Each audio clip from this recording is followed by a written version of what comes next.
Hello everyone, Pastor Matthew here. It's wonderful to see all of you guys again.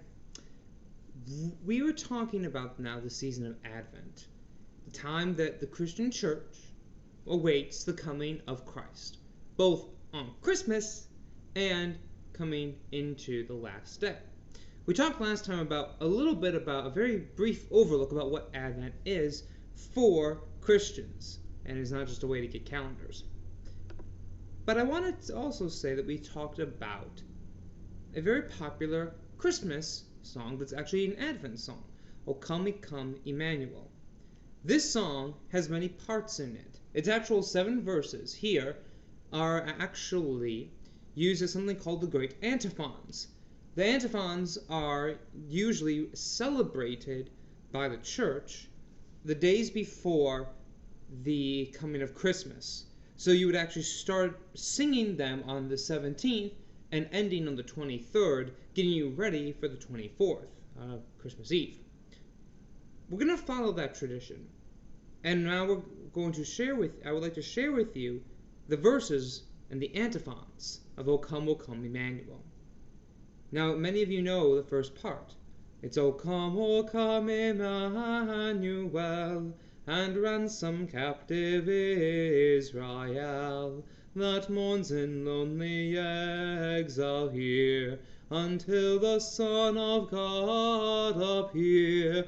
Rejoice, rejoice, Emmanuel shall come to you, O Israel. That's the first verse of O Come Emmanuel.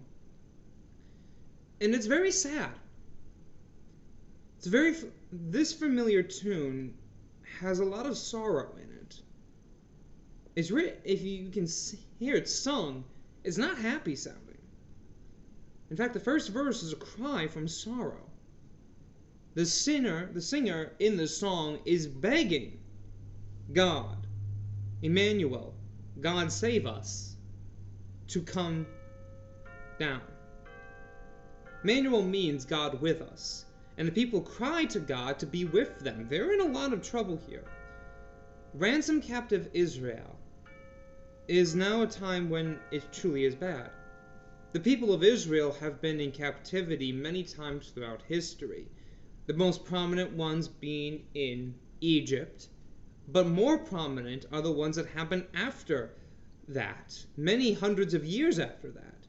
Israel and its sister in the northern kingdom and Judah and the southern kingdom were both actually one kingdom at one point. They were split, and they both got taken into different exiles. They were taken away to different countries.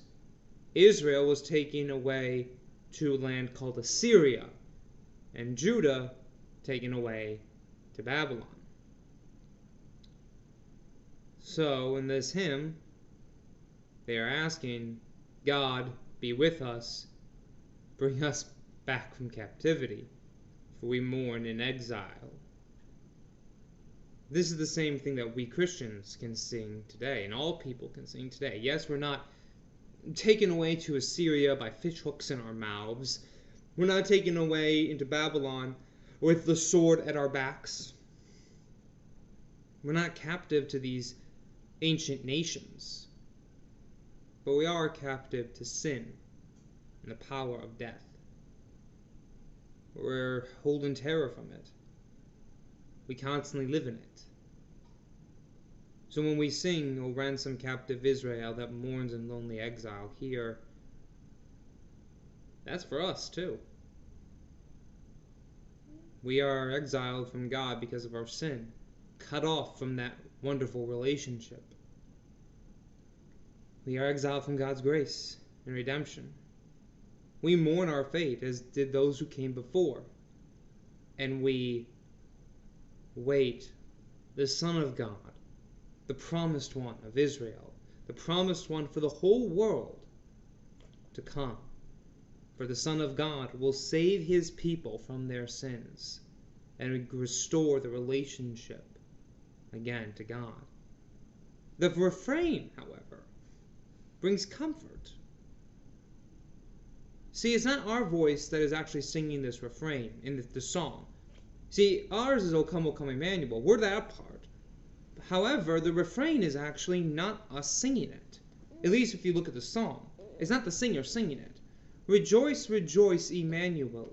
Rejoice, rejoice. Emmanuel will come to you, O Israel. Yes, yes. This response is so important.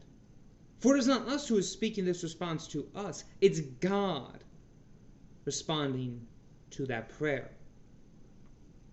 He is saying, rejoice, rejoice, I have heard you, and I will come to be with you. This is, in one single verse, the entire context of Advent. We here on earth want God with us because we're in trouble, because we are sinning, because we are in pain, because we are fearing of death. We want him here to comfort us. And the refrain is, rejoice, I am going to come and do this. That I will send my promised one, that the people walking in darkness will see a great light. This is the Emmanuel. But then the question becomes, who is this Emmanuel? What will he do? What will he be like? The verses that follow explain just that. So come, let us explore just who this Emmanuel is, what he is like, and what he will do. But that's just for a different time. Until that time, may the Lord bless you and keep you. The Lord make his face shine upon you and be gracious to you. The Lord look upon you with his favor and give you his peace. Amen. You can say goodbye, Daniel. Bye-bye. Here we go.